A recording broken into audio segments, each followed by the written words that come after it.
Tu veux savoir pourquoi certaines relations s'effondrent, même quand les deux partenaires semblent s'aimer encore? Ce n'est pas toujours le manque d'amour qui est en cause. C'est ce qui a été blessé bien avant que l'amour n'entre en scène. Il existe 5 blessures profondes qui peuvent détruire une relation, même sans un seul cri, même sans infidélité, même sans que les sentiments disparaissent. Ce sont 5 blessures invisibles que l'on transporte avec nous, souvent sans même s'en rendre compte. Et elles finissent presque toujours par exploser dans les bras de la personne que l'on aime le plus. Aujourd'hui, on va explorer ensemble ces 5 blessures qui sabotent même les plus belles histoires d'amour. Si tu te reconnais dans l'une d'elles, tu comprendras enfin que tu n'es pas cassé. Tu es juste en train de guérir. La toute première blessure qui détruit une relation, c'est la peur de l'abandon.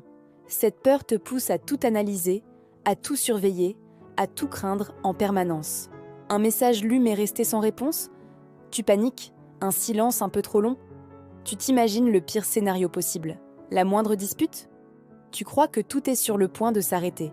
La peur de l'abandon transforme l'amour en un combat constant. Un combat pour ne pas perdre l'autre. Mais tu sais quoi? Ce n'est pas vraiment l'autre que tu essayes de retenir. C'est la version de toi qui a déjà été laissée derrière, un jour, dans le passé. On ne guérit pas de l'abandon en s'accrochant désespérément. On en guérit en apprenant à se connaître soi-même, en se rassurant, en comprenant que les personnes qui restent dans ta vie ne te demandent jamais de les retenir. Ils restent, tout simplement. Parce qu'ils t'aiment, pas parce que tu les surveilles. La deuxième blessure, c'est la peur du rejet. Elle te fait porter un masque en permanence. Elle te fait jouer un rôle, cacher ce que tu ressens vraiment. Parce que, quelque part au fond de toi, tu crois que si l'autre te voyait tel que tu es vraiment, il ou elle partirait. Alors, tu dis « ça va », quand au fond, ça ne va pas du tout. Tu dis « pas de souci », alors que ça te détruit de l'intérieur. Tu souris pour ne pas déranger.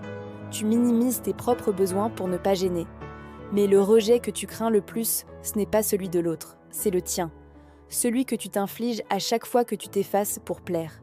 L'amour ne peut pas te trouver tant que tu n'es pas vraiment là.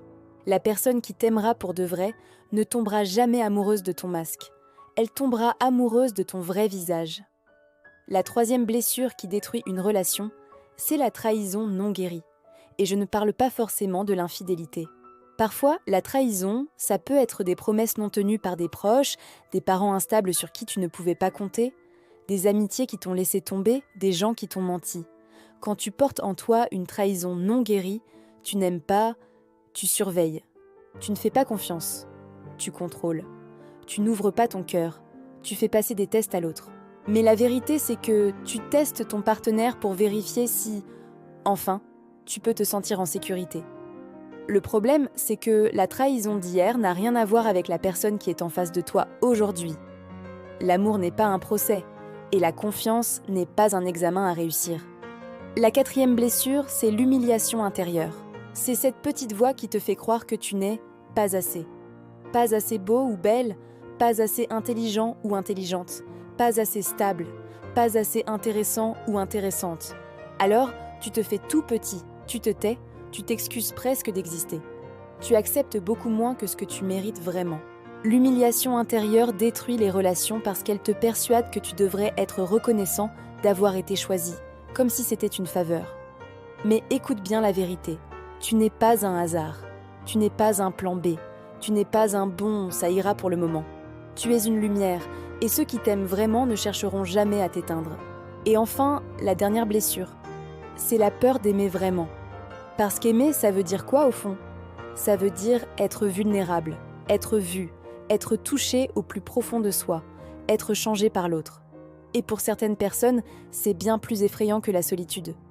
Alors inconsciemment, tu choisis des gens qui ne sont pas disponibles. Tu sabotes ce qui commence à bien marcher. Tu fuis dès que ça pourrait devenir sérieux, dès que tu pourrais t'attacher. Tu gardes toujours une sortie de secours émotionnel. Mais écoute bien ceci. Ce n'est pas l'amour que tu fuis. C'est la version de toi qui ne sait pas encore qu'elle mérite d'aimer sans trembler.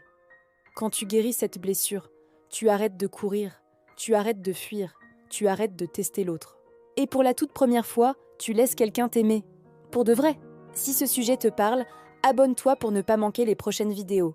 On explorera comment les miracles du vrai amour se produisent lorsqu'on a guéri de ses blessures. Merci de m'avoir écouté, à très vite.